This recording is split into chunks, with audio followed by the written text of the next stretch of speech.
तो कर्मयोग का तो आज हम देखेंगे इंट्रो ऑफ कर्मयोग। कर्म का मतलब होता है एक्शन और योग का मतलब होता है जुड़ना। तो कर्मयोग हो गया एक्शंस जो कि हमें जोड़ सके। किससे जोड़ जोड़ सके? एक हायर कॉन्शियसनेस से। हायर कॉन्शियसनेस से जोड़ सकें जो कि गीता में कृष्ण को बोला गया है। तो हमारे ऐसे एक्शंस जिससे कि हम कृष्ण की कॉन्शियसनेस के साथ जुड़ सकें, ऐसे एक्शंस कर्मयोग होते हैं। ये योग बहुत तरीके के होते हैं। एक हो गया कर्मयोग, फिर होता है भक्ति योग, और फिर होता है जन योग। ऐसे करके और भी चार से पांच योग होते हैं जो कि हर आदमी कर सकता है कि वो अपने जीवन के कौन से पड़ाव में है उसके हिसाब से उस योग को मेन प्रायोरिटी दे सकता है, बाकी योग को सेकेंडरी प्रायोरिटी दे सकता है। लेकिन और अगर वो चाहे तो तीन चार योग एक साथ भी कर सकता है, लेकिन मेन जो प्रायोरिटी वाली है योग वो एक ही होगा उस वक्त में। जैसे कि अ, अगर कोई 25 साल से 0 से 25 साल तक का है तो उसके लिए कर्मयोग है। और जब तक कर्मयोग है जब तक कि वो कर्म करना चाहता है जब तक उसके लिए कर्मयोग है। फिर जब वो अपने कर्म से रिटायर हो जाएगा तब उसके लिए भक्ति योग आ जाएगा। और कर्म योग के साथ साथ उसको जन योग भी करना पड़ेगा। तो प्राइमरी और सेकेंडरी और टर्शरी होता है। तो जो जो भी उम्र है या जो भी सिचुएशन ऑफ लाइफ है उसके हिसाब से तय होता है कि ये अभी कर्म योग करना है कि अभी भक्ति योग करना है कि अभी सिर्फ नॉलेज लेना है जन योग। कर्म योग में एक्शंस आते हैं, भक्ति योग में सिर्फ भक्ति होता है, और जन योग में नॉलेज ट्रांसफ़र होती है। इसमें सिर्फ नॉलेज लेके काम चल जाता है, इसमें सिर्फ भक्ति करनी होती है, इसमें अपने एक्शंस करने होते हैं ताकि हम भगवान से जुड़ पाएँ। इन इन ये जितने भी योग हैं इन सब का अल्टीमेट मोटिव यही है कि सब हमें भगवान से जोड़ पाएँ। ये सारे योग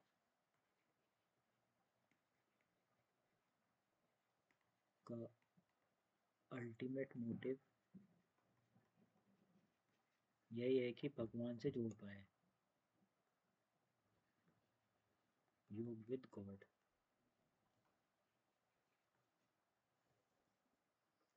तो कोई सा भी योग कर लो, जो भी योग करना है उसका अल्टीमेट मोटिव सेम ही है। सेम ही जगह पे जाएंगे, चाहे कोई भक्ति योग कर रहा हो, चाहे कोई जन योग कर रहा हो, चाहे कोई कर्म योग कर रहा हो, सबको सेम ही जगह पे मिलेगी, सेम ही चीज़ मिलेगी। सिचुएशन ही डिसाइड करेगा कि तुम कौन से योग के लिए इस वक्त प्राइमरी तुम्हारा कर्तव्य है। जो तुम्हारा प्राइमरी धर्म होगा वो तुम्हें वो योग करना पड़ेगा उस वक्त में। तो हम थोड़ा इंट्रो से स्टार्ट करते हैं। ये तो अभी प्री रिक्विजिट था। इंट्रो ये है कि एक्शन जो होता है वो ना ही गुड होता है और ना ही बैड होता है, यानी कि ना ही अच्छा होता है और ना ही बुरा होता है। ये डिपेंड करता है मोटिव पे। मोटिव क्या है वो एक्शन को करने का, उससे पता लगता है कि वो एक्शन सही है या गलत है। जैसे कि एग्जांपल, अगर कोई डॉक्टर है, वो नाइफ से वो नाइफ को लेकर के उससे ऑपरेशन करता है और पेशेंट मर गया समझ लो ऑपरेशन करते हुए। तो इसमें वो डॉक्टर उस पेशेंट की जान बचाना चाह रहा था, तो डॉक्टर का मोटिव बढ़िया था, इसलिए डॉक्टर को जेल नहीं होगी कि ऑपरेशन करते हुए वो मर गया। तो अगर उसी नाइफ से कोई टेररिस्ट किसी को मार देता है तो वो काम बेकार हो गया फिर। ये बैड है। इसकी इसकी इसकी सजा होगी, इसको इसको सजा नहीं होगी,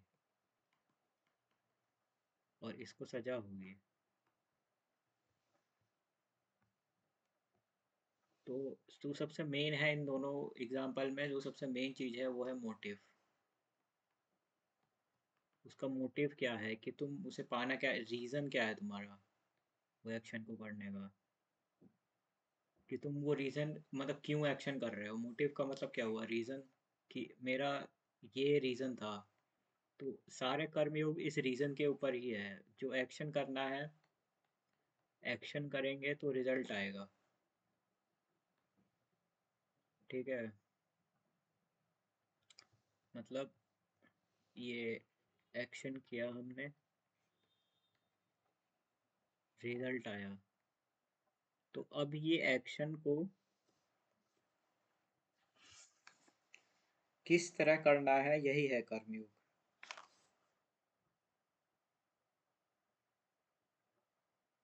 कि how to perform this action, ताकि ये हम रिजल्ट मैक्सिमम मैक्सिमाइज कर पाएँ। इसको कैसे कैसे परफॉर्म करें। तो अभी हमने देखा कि मोटिव होता है और इंटेंशंस। इंटेंशंस भी होते हैं कि मोटिव क्या था, वो क्या अचीव करना चाह रहा था, और उसके इंटेंशंस क्या थे, उसके क्या इंटेंशंस प्योर थे कि नहीं थे वो एक्शन को करने के लिए। तो ये दो चीज़ ऊपर वाले एग्जाम को डिफरेंशिएट करती है। एक और एग्जांपल देखते हैं कि जैसे कि कोई माँ होती है, वो अपने बच्चे को मारती है, तो उसका जो मेन मोटिव होता है वो उसे सुधारना होता है, ना कि उसे बिगाड़ना होता है। तो इससे ये पता चलता है कि मोटिव जो है वो एक सेंटर ऑफ चीज़ है। मतलब मोटिव अगर सही है तो उसके अराउंड चीज़ें सही होंगी, सेम उसमें मोटिव गलत है तो चीज़ें गलत होंगी। तो मोटिव और इंटेंशंस हैं जो कि बड़ी चीज़ है। कोई भी काम, कोई भी एक्शंस मोटिव और इंटेंशन से गुड और बैड होता है। गुड और बैड। कोई भी एक्शन बिना इसके गुड और बैड नहीं होता। सिर्फ एक्शन एक्शन गुड और बैड नहीं होता। मतलब अगर सिर्फ मारना ही गुड और एक्शन एक्शन गुड और बैड नहीं होता, यानी कि अगर किसी ने किसी का कत्ल कर दिया तो सिर्फ इसी बात से हम गुड और बैड नहीं बता सकते। हमें उसके मोटिव और इंटेंशन की ज़रूरत भी पड़ेगी ये बताने के लिए कि ये सही है या गलत है। तो only only action can not be judged good और bad. Can not be judged good और बैड। यानी कि हम सिर्फ एक्शंस को देख करके कि फॉर एग्जांपल इसका एग्जांपल इस तरह होगा कि किसी ने, ये तो वही बात हो गई कि किसी ने किसी को मार दिया, ए किल्स बी।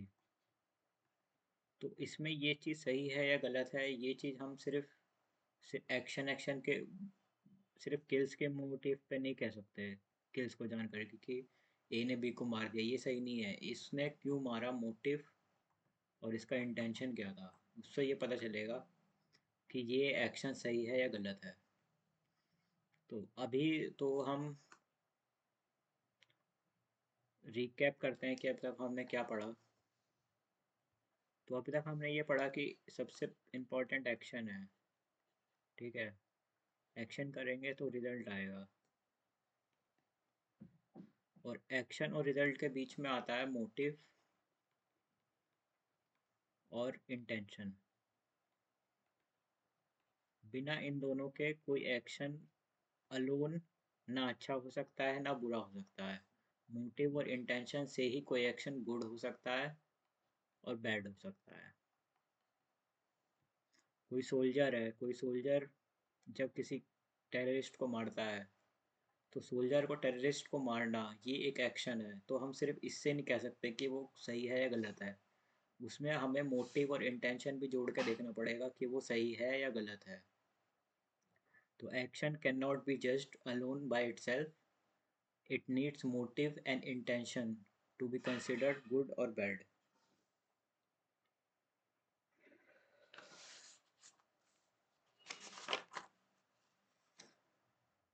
ठीक है, तो आगे बढ़ते हैं। तो सारा खेल जो है ना कर्मयोग का, वो यही है कि ये एक्शन को किस तरह करना है, किस तरह ये एक्शन करना है कि रिजल्ट मैक्सिमाइज हो पाए। ठीक है,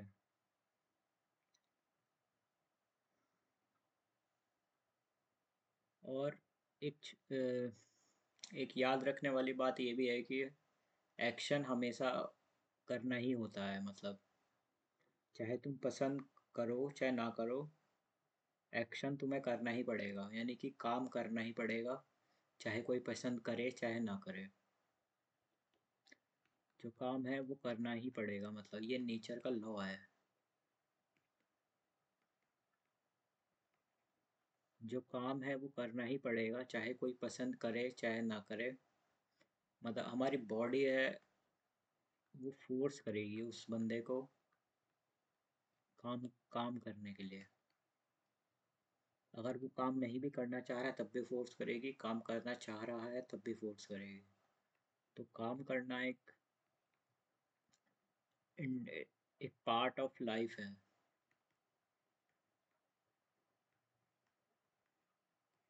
जैसे कि सांस लेना,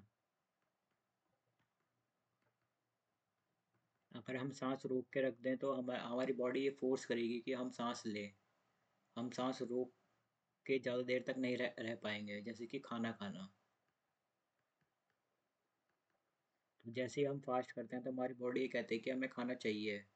जितना फास्ट देरी करेंगे उतना ही ज़्यादा तेज खाना चाहिए होगा। तो ऐसे ही है काम करना। अब तुम्हें चाहे खाना पसंद हो चाहे ना पसंद हो, खाना तुम्हें खाना ज़रूरी है। और चाहे सांस लेनी पसंद हो चाहे ना पसंद हो, सांस लेनी भी ज़रूरी है। इसलिए ऐसे ही जो काम है, ये चाहे पसंद हो चाहे ना हो, इसलिए काम करना ज़रूरी है, क्योंकि ये सब इक्वल है। तो काम करना बहुत ज़रूरी है। और जब ये बात आ रही है कि चाहे पसंद हो चाहे ना हो, तो जैसे कि पसंद है और पसंद नहीं है,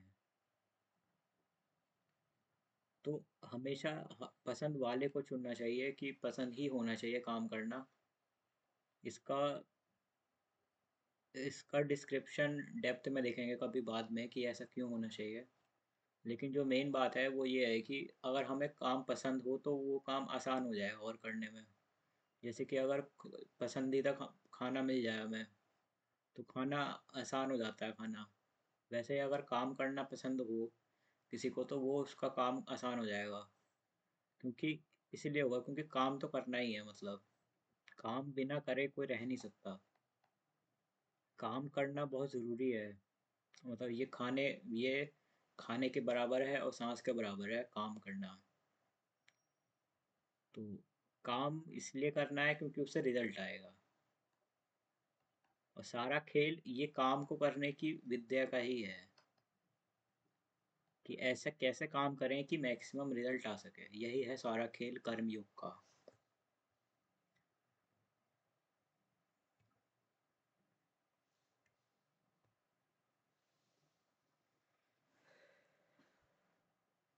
तो हमें अभी तक ये पता लग गया कि काम तो करना ही पड़ेगा, ये खाने और सांस लेने के बराबर है।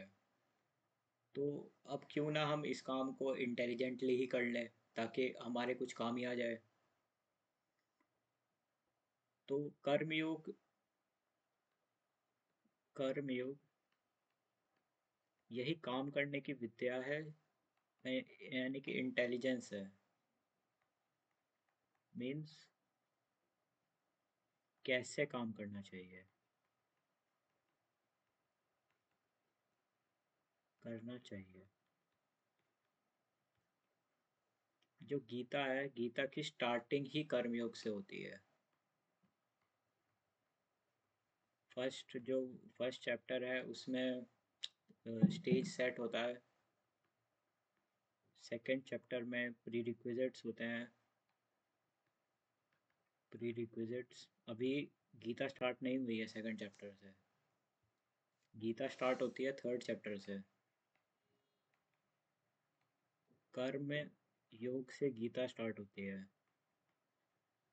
और ये YOGU होता है, YOGA नहीं होता।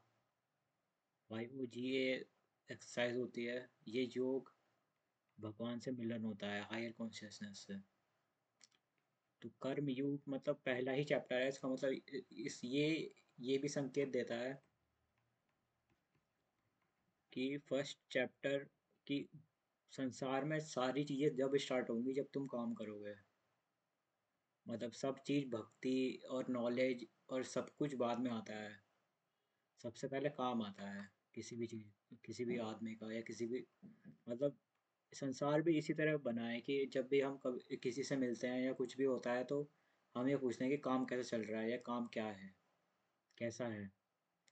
तो एक व्यक्ति को उसके काम से ही जाना जाता है, और काम से ही लोग डिफरेंशिएट होते हैं, वरना तो सब ह्यूमंस ही हैं। ए और बी और सी और डी, इन सबको डिफरेंशिएट करना हो तो उनके काम से ही किया जाता है। जैसे कि A B C D, तो काम से ए बड़ा है, B C और D, तो ये काम से ही डिफरेंशिएट होता है। तो जो काम है वो सबसे पहले आता है, इसलिए गीता में सबसे पहले काम, काम को जो है वो सबसे पहले इम्पोर्टेंस दी गई है, कि काम की इम्पोर्टेंस गीता में सबसे पहले है। जो भी चीज़ें स्टार्ट होंगी, जो भी चीज़ें ख़त्म होंगी, सबसे पहले काम आएगा। तो काम वो करने का जो ज्ञान है वही सीखते हैं कर्मयोग में।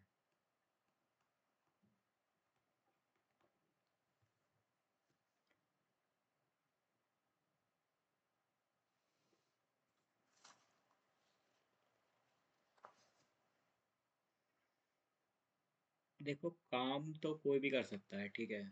काम करके रिजल्ट लेना is not a big deal. ये तो कोई नहीं भी पढ़ा हो कुछ तब भी कर सकता है, लेकिन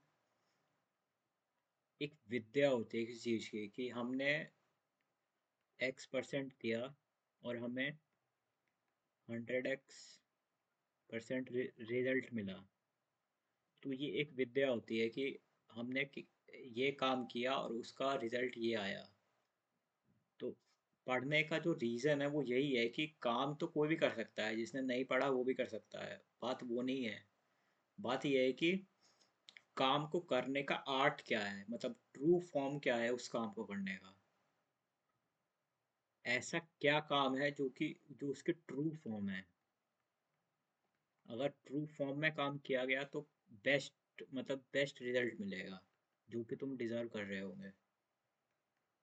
कोई रिजल्ट देता नहीं है तुम्हें, ना नेचर, कोई भी ऐड नहीं करेगा तो रिजल्ट, जो तुमने ट्रू फॉर्म में काम किया, यही यही कंजर्वेशन ऑफ कर्मा होता है।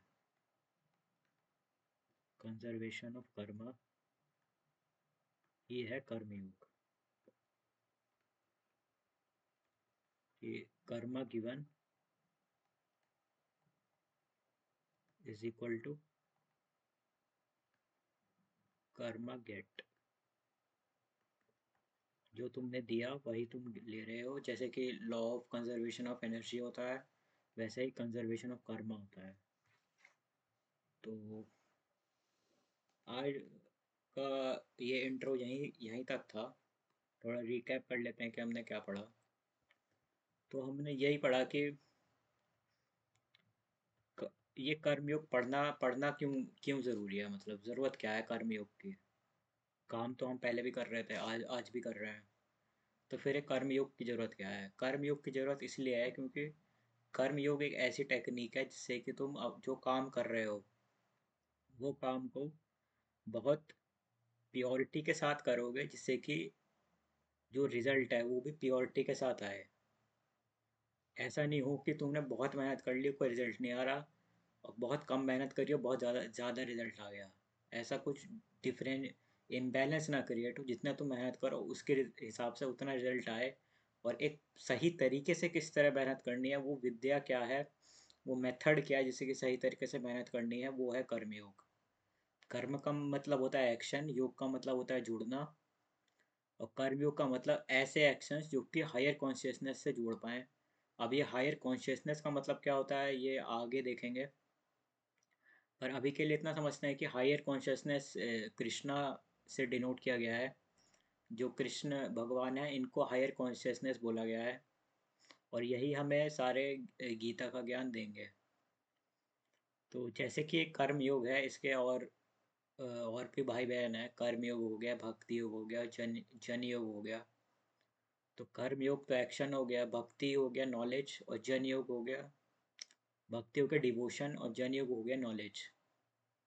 ऐसे करके चार पांच और योग हैं, जो कि ये डिपेंड करता है कि तुम अपने लाइफ के कौन से सिचुएशन में हो, उस सिचुएशन में वो योग तुम्हें, उस योग को प्राइम इम्पोर्टेंस देना है।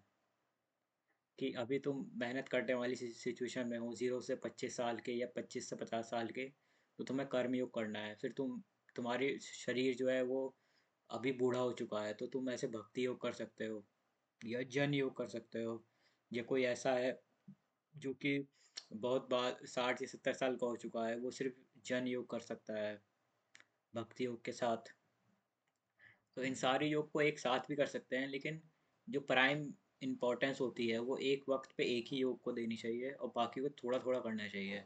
जैसे कि कर्म योग भी कर रहे हैं, और थोड़ा थोड़ा भक्ति और जन योग में भी ध्यान लगा रहे हैं। और ऐसा इसलिए करना चाहिए क्योंकि सारे योग का मोटिव एक ही होता है। सारे योग एक ही जाके जगह जाके कनेक्ट होते हैं। कोई भी योग हो, सब सब एक ही जगह जाके कनेक्ट होते हैं। तो फिर ये तो प्री रिक्विजिट देखा था हमने। अभी इंट्रो कर्मयोग का ये है कि एक्शन जो है वो कभी सही और गलत नहीं होता। सही और गलत बताने के लिए वो एक्शन, दो दो चीज़ जरूरी होती हैं, एक मोटिव और एक इंटेंशन। ये दोनों जब तक नहीं मिलती, जब तक वो एक्शन सही और गलत नहीं होता। एग्जाम्पल, एक डॉक्टर अगर कोई ऑपरेशन कर रहा है और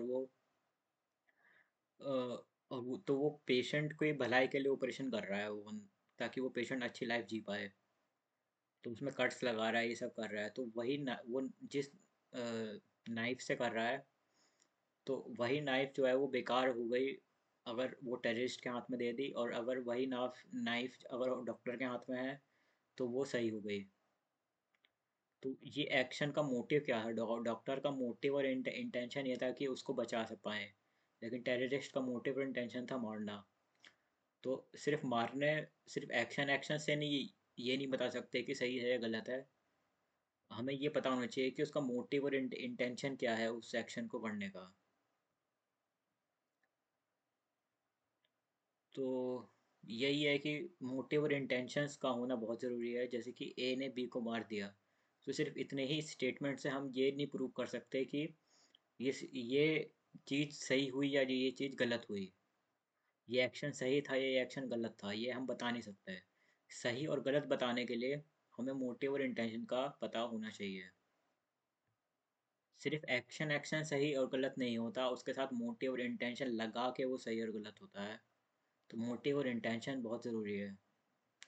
तो लास्ट में हमने देखा था कि एक्शन और रिजल्ट, एक्शन से रिजल्ट तो आएगा ही भाई, कोई भी कैसा भी करे, कुछ भी करे, वो तो होना ही है। जैसे कि कोई चोट लगती है, अब तुम उसमें दवाई ना लगाओ तब भी चोट तो ठीक होगी ही ना। मतलब डिपेंड करता है कितनी चोट लगी है, खैर। लेकिन अगर नॉर्मल सी चोट लगे तो उसमें दवाई लगाओ ठीक हो जाएगी। लेकिन एक होता है कि उस जो एक्शन कर रहे हैं हम, वो एक्शन को सही करने का प्रोसेस क्या है, कैसे, किस तरह वो एक्शन करना चाहिए, जो कृष्ण ने बताया है कि तुम्हें एक्शन करना है तो इसी तरह करना है।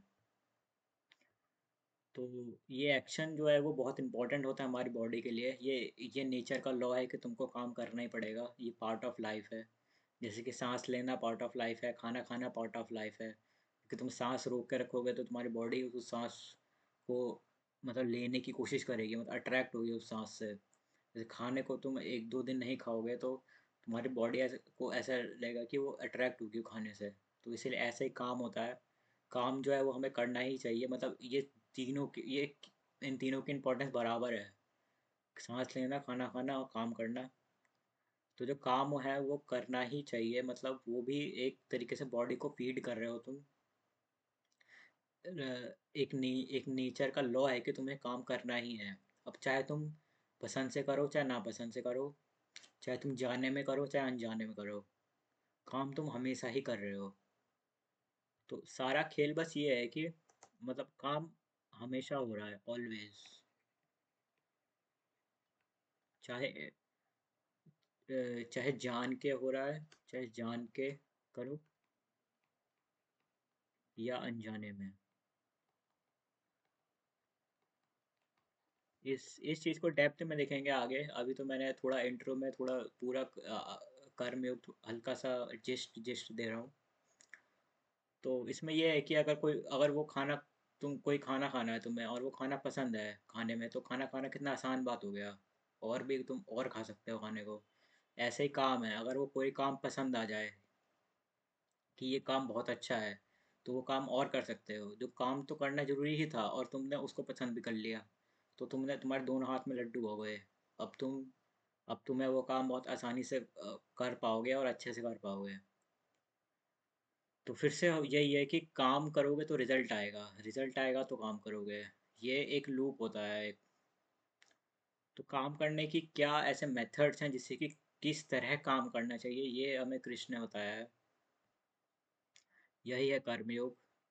और गीता जो है वो कर्मयोग से ही स्टार्ट होती है। फर्स्ट चैप्टर में स्टेज सेटिंग होती है। सेकंड चैप्टर में प्री रिक्विजिट्स होते हैं कि ये मतलब अभी जो ज्ञान स्टार्ट होने वाला है उससे पहले ये पता होना चाहिए।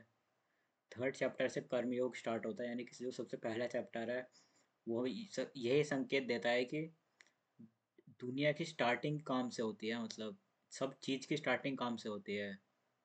काम से ही स्टार्टिंग होती है, मतलब काम सबसे पहले एग्जिस्ट करेगा तब भक्ति एग्जिस्ट करेगी, जब कुछ भी एग्जिस्ट करेगा सबसे पहले काम एग्जिस्ट करता है। इसी तरह लोगों को डिफ्रेंशिएट किया जाता है, उसी इसी तरह लोगों की वैल्यू होती है उनके काम से। और पैसा तो अलग बात है, वो तो क्या काम कर रहे हो उस पर डिपेंड करेगा।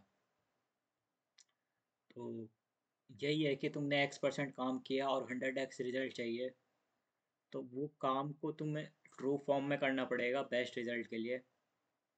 और जो काम होता है, जो कर्मा होता है, वो कंजर्व होता है, मतलब जैसे कि law of conservation of energy होती है। जो एनर्जी है वो कभी डिस्ट्रॉय नहीं हो सकती और ना एनर्जी क्रिएट हो सकती है। हम कभी भी जो है वो आउटलायर्स की बात नहीं करेंगे। कभी भी जो है वो आउटलायर्स की बात नहीं होगी।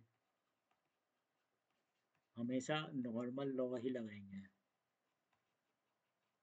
तो नॉर्मल लॉ ये कहता है कि आउटलायर्स तो न्यूक्लियर एनर्जी हो गया, उसकी बात नहीं करेंगे।